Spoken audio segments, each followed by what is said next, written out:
자, 친구들 더운 날씨에 잘 수업 듣고 있습니까? 선생님은 어제 방과 후에 우리 사회 영상을 찍다가 너무 더워서 미쳐버리는 줄 알았어요. 우리 5반, 6반 친구들은 알 거예요.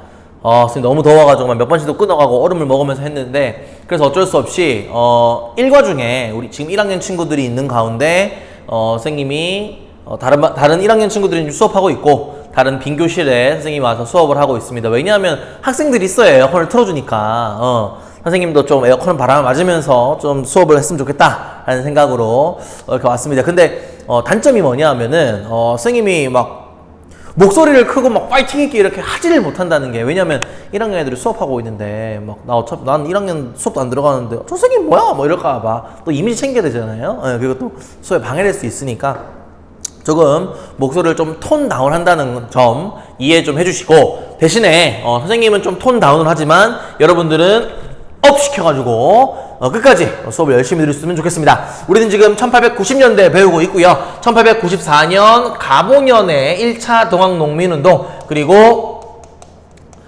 1차 동학농민운동, 그리고 청나라와 일본이 우리나라에 들어오게 되고, 그리고 청나라와 일본군을 해산시키기 위해서 정부군과 농민군이 화해의 약속, 어디에서? 그렇지, 전주에서 화해의 약속, 전주 화약을 체결하게 됩니다. 그러면서 교정청이라든지 집강소를 설치하게 되고, 그리고 나서 청나라 돌아갔는데 일본 돌아가지 않고 어디를 포위하고? 경복궁 포위하고, 그 다음에 뭐를 시행했다 그랬어요? 1차 가보개혁을 시행했다. 이 가보개혁의 내용들 너희들이 기억해 둬야 됩니다. 기억나는 게 뭐가 있어요? 옳지, 교정청을 없애버리고 군국기무처를 만들었다. 너희들한테 이렇게 또 그때 지난 시간에 과제물 엉뚱한 얘기하면은 진도를 못 나갑니다. 빨리빨리 나가야 됩니다. 자, 군국기무처를 설치하고 신분제 없애고 과거제 없애고 과부의 재가를 허가하고 이런 내용들, 그리고 조세 급납화, 이런 내용들도 이야기 한번 해봤습니다. 그러면서 일본이 우리나라에서 가보개혁을 실시한다고 하니까 청나라가 너 뭐 하는 거냐 해? 우리 전쟁하자 해. 그러면서 청일전쟁이 시작되었다. 청일전쟁이 시작되니 2차 동학 시작되는 거고요. 2차 동학과 청일전쟁이 어느 정도 끝이 나는 듯 해 보이니까 일본이 다시 우리나라에 2차 가보개혁을 실시하더라. 2차 가보개혁의 내용이 뭐였어요? 이때는 일본에서 박영효가 건너왔다. 그러면서 군국기무처를 없애버리고 홍범 14조를 만들었다. 그리고 사법부를 만들고 8도를 23부로 바꿔버리고 이러한 내용들을 배웠습니다. 그리고 1895년 을미년에는 어떤 일들이 있었습니까? 청일전쟁이 종식되면서 일본이 말합니다. 이 한 주먹도 안 되는 이 쉐키. 그래서 무슨 조약을 체결하고? 그렇지, 시모노쉐키 조약을 체결하게 되고, 그 내용이 뭐였습니까? 랴오뚱 반도와 그리고 대만, 타이완 반도를 일본에게 주기로 했으면 넘겨주기로 했죠. 그런데 타이완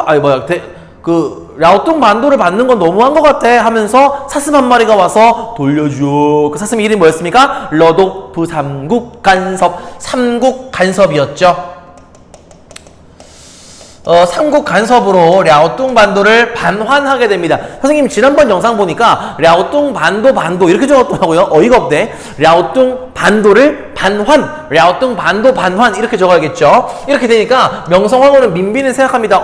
일본보다 힘이 더 센 나라가 있는 것 같아. 바로 러시아인 것 같네. 그러면은 러시아를 통해서 우리는 일본을 견제해야지. 칠러 내각을 결성했습니다. 요것도 선생님이 칠러 내각 이렇게 적었더라고요. 안 되죠. 칠러 내각 결성이죠. 이렇게 되니 일본이 뭐야, 우리가 겨우 전쟁에서 이겼는데 너희가 러시아를 끌어들여? 이 자식, 그 중심에는 민비가 있구나. 바로 을미사변을 일으켜버리고, 그리고 3차 가보개혁 을미개혁을 시행한다. 이 을미개혁의 내용이 뭐였습니까? 그렇죠.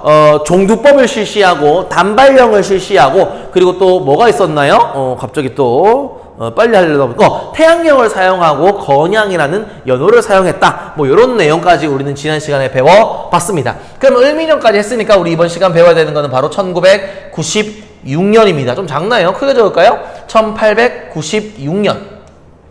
선생님이 욕하고 싶은 거 아니고 욕하고 싶지도 않습니다. 뭐예요? 바로 병신년입니다. 욕하고 싶지도 않고 욕하고 싶은 마음도 없습니다. 바로 병신년입니다. 이때는 병신년인데요. 이때 병신 같은 일이 많이 벌어집니다. 고종이 여러분들 생각을 해보세요. 자기의 부인, 어떻게 보면 고종과 명성황후 민비는요, 뭐 사이가 좋았다, 뭐 서로 사랑하는 사이였다라고 말하기는 좀 그렇겠지만 정치적인 파트너였다라고 보기에는 정치적인 파트너였던 것 같아요. 그래서 고종이 뭐 정치적으로 어떤 것들을 잘 못할 때, 잘 모르겠을 때 민비에 많이 의존을 했거든요. 그런 상황에서 민비를 일본 애들이 죽여버리고 자신의 부인을 죽인 일본 군대가 자기를 지키겠다고 경복궁을 포위하고 있으니 고종은 완전 정신병이 날 것 같습니다. 일미사변이 있은 뒤부터 고종은요 밥을 받지 않습니다. 왜냐면 누군가 거기에 독을 탔을까봐, 누군가 자기를 죽이려 한다, 일본 애들이 언제든지 나를 죽일 수 있다는 이 불안감 때문에 잠도 제대로 못 자고요, 밥도 제대로 못 먹고 참치 캔에 들어있는 요리만 먹었다고 해요. 엄청 많이 불안했던 거지. 그러니까 자기는 살아야겠다 싶어가지고 러시아 공사관으로 피신을 하게 됩니다. 우리는 그것을 뭐라고 부르냐면 따라합니다. 아관파천. 파천이 임금이 자리를 옮기는 걸 파천이다 이렇게 이야기를 하거든요. 러시아 공사관. 지금으로 말하면 뭐죠? 그거? 대사관. 그렇지. 러시아 대사관으로 그때는 러시아 공사관으로 임금이 몸을 옮겼다. 아관파천했다. 이렇게 이야기를 합니다. 근데 아관파천하는 것도 참 좀 그렇습니다. 그러니까 고종이 순종 자신의 아들과 함께 궁녀가 타는 가마를 타고 이동을 해요. 그러니까 한 일국의 왕이 어떤 나라가 무서워가지고 자기가 살겠다고 궁녀가 타는, 어떻게 보면 궁녀로 변신한 거죠. 그렇게 해서 궁궐을 빠져나가고 러시아 공사관으로 냅다 달리기 시작하는 거죠. 그리고 러시아 공사관으로 몸을 옮기고 있습니다. 그냥 단순히 왕이 러시아 공사관으로 갔다 이 문제가 아니에요. 이 아관파천은요, 공사관은 지금도 그런데 대사관은요 우리나라 땅이 아닙니다. 대사관 땅은 우리나라 땅이 아니야. 미국 대사관은요 미국 땅입니다. 우리나라 안에 있지만 미국 대사관은 미국 땅이에요. 그러니까 그 러시아 공사관으로 미국 대사관으로 들어갔다는 말은 미국 땅으로 들어갔다는 말과 다름이 없습니다. 그러니까 러시아 공사관이 있는 그 땅은 러시아 땅이에요. 그러니까 일본이 막 군대를 대동해가지고 거기 들어갈 수 없는 거야. 그럼 러시아랑 전쟁하자는 거니까.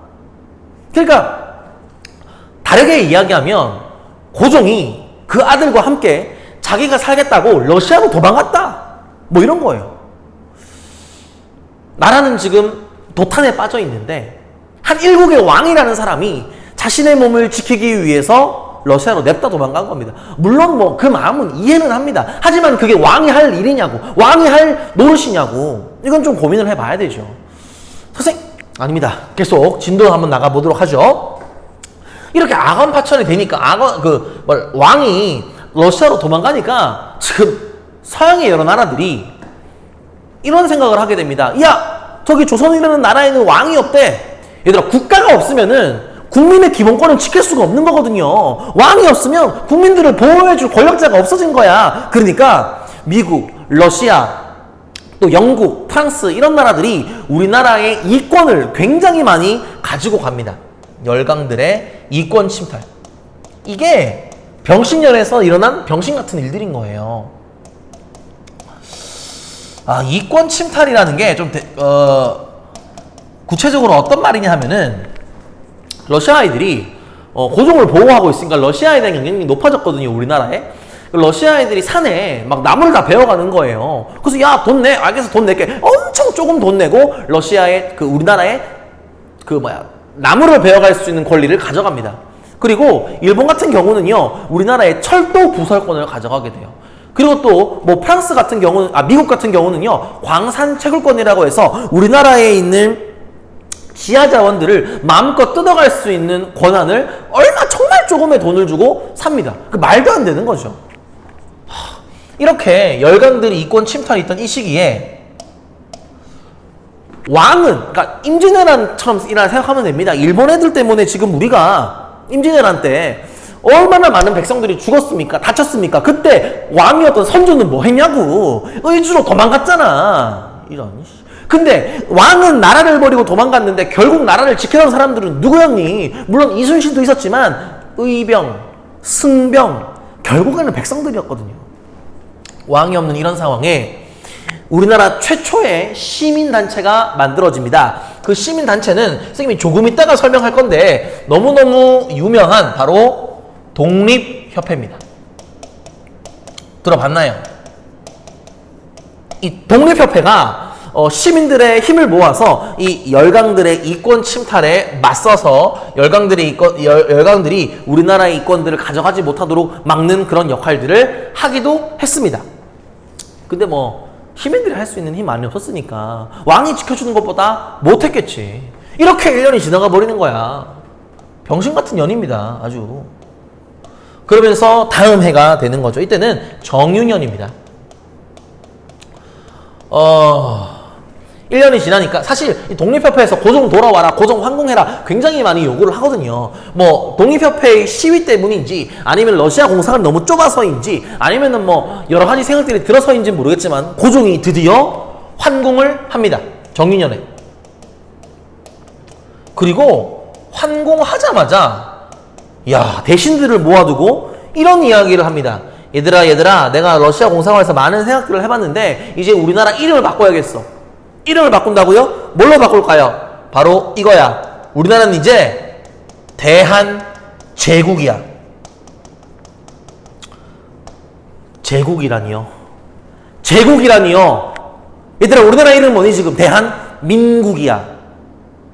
민국이 뜻이 뭐야? 백성들의 나라라는 뜻이야. 제국이라니. 이 제자는 뭘까? 황제 제자야. 그러니까 지가 황제가 되겠다는 겁니다. 그리고 나서 좀 터무니없는 생각이죠. 지금 근대국가로 나아가서 시민사회를 일으켜도 모자랄 판에 그래도 좀 일본이나 러시아 뭐 이런 나라에 좀 밀릴 판국에 제국을 만들겠답니다. 그리고 환구단이라는 재단을 하나 만들고 거기에서 자기 스스로 황제 즉위식을 갖습니다. 그리고 스스로 황제로 즉위합니다. 골 때립니다. 그리고 1899년에는 대한제국에 맞는 헌법을 제정하고 그 헌법에 맞게 개혁을 하게 되니 우리는 그것을 뭐라고 말하냐? 따라합니다.